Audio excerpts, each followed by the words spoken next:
Welcome to my new mini blog. তোমরা কেমন আছো? আশা করি তোমরা সকলেই ভালো আছো। তো আজকে আমি তোমাদেরকে দেখাবো আমার স্পেশাল একটা খাবার, যেটা আমি খুব পছন্দ করি। সেটা হলো ফুচকা। তো আমি ক্যাবগুলি গেলাম, গিয়ে সৃজনী থেকে নিয়ে আসলাম।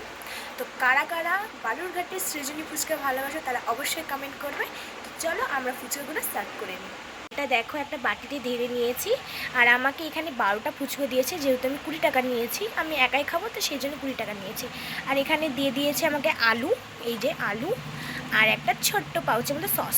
তো চলো আমি ফুচকাটা এখন বানিয়ে নিই। যাদের ফুচকা খেতে ভালো লাগে তারা অবশ্যই আমাকে কমেন্ট করবে। তো এখানে দেখো, আমি প্রথমে ফুচকাগুলোকে ভিতরে একটু ভেঙে নিচ্ছি। এরপরে আমি দিয়ে দেব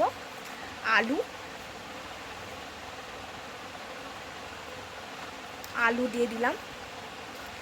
এখন আমি দিয়ে দেবো সস আমি খাই না, কিন্তু আজকে একটু সস দিয়ে খেয়ে দেখবো যে কেমন লাগছে। তো এবার আমি এই ফুচকাটাকে জলের মধ্যে খেয়ে নেব।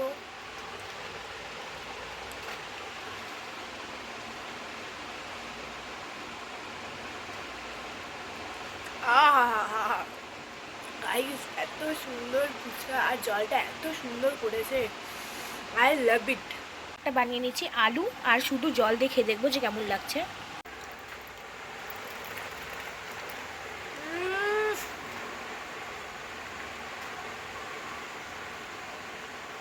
কিছু বলার নেই গাইস, যেমন এত সুন্দর খেতে, সেই দারুণ দারুণ। প্রথমে সস দিয়ে খেয়ে দেখলাম, ওটাও ভালো লেগেছে, এবং জল আলু দিয়ে খেলাম, ওটা তো দারুণ লেগেছে। তো গাইস, তোমাদের কাদের কাদের সিজনালি ফুচকা ভালো লাগে তোমরা আমাকে কমেন্ট করবে, লাইক করবে, সাবস্ক্রাইব করবে, আর ফেসবুক থেকে দেখলে খুব শেয়ার করবে। তো আজকে জন্য এতখানি, দেখা হবে নেক্সট ব্লগে।